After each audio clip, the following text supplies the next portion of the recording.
Train the muscles, not the joints.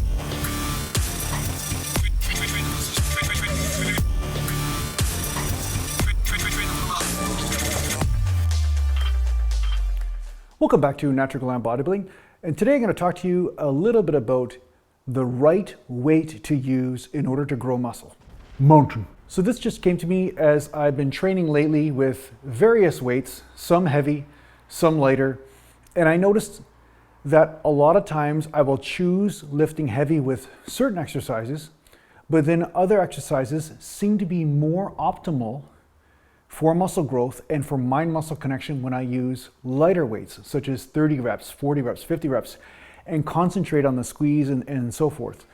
So sometimes, like I've said before, we have a tendency to oversimplify everything. So for instance, you do some benches and you get stronger, you get a little bit bigger, and you're using heavy weight in order to accomplish such a task, then it's very normal for people to say, well, heavy weight is how you do it, and they apply that principle to everything, not realizing the other variables that come into play. So, for instance, if you do heavy lateral raises, sure, there can be some benefit, I'm not saying there isn't, but you will notice that there are certain muscles that come into play or certain muscles that are left out altogether once you start going too heavy on the lateral raises.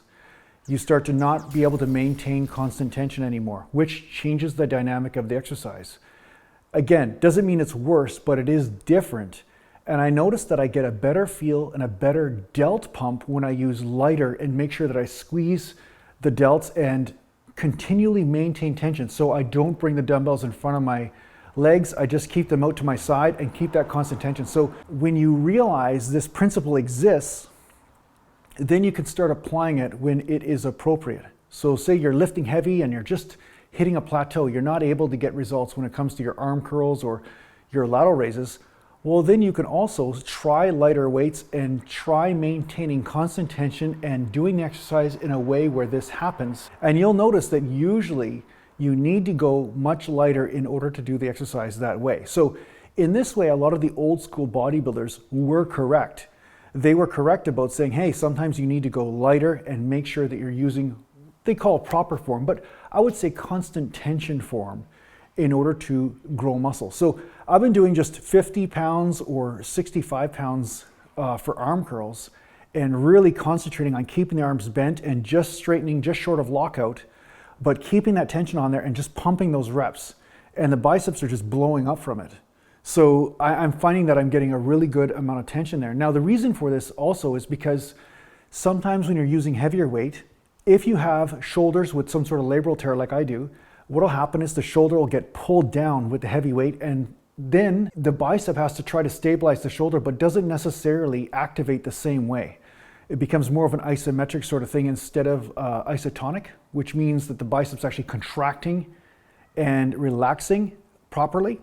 And what I noticed is that there is less mind-muscle connection there because, once again, I'm not able to perform the task properly. So there's going to be certain exercises where when you're using heavier weight, you're going to notice that your body starts to stabilize more or concentrate in doing other things. Other things become a main priority, and contracting the muscle or the specific muscle you want to hit might not be that priority, right?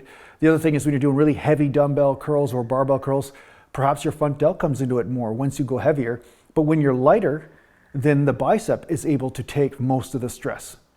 You see, because the stability action of the body doesn't have to come in and play such a large role. So understanding that there are going to be times that you lift light and lots of reps and get more results from doing that.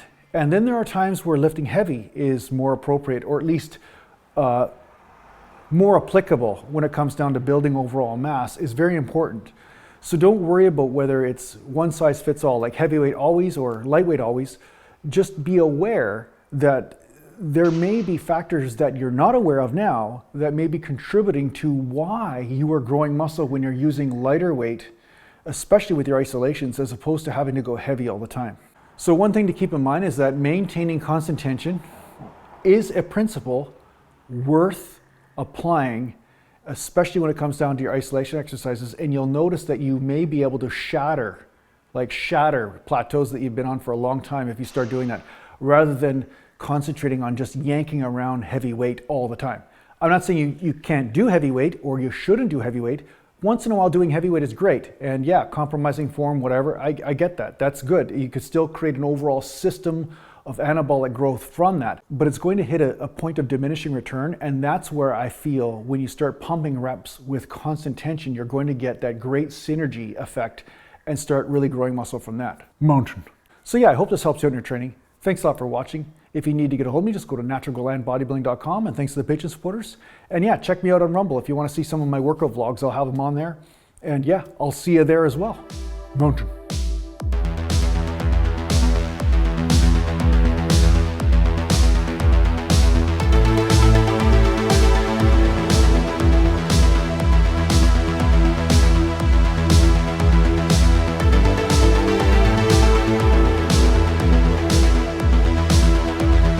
Natural gland.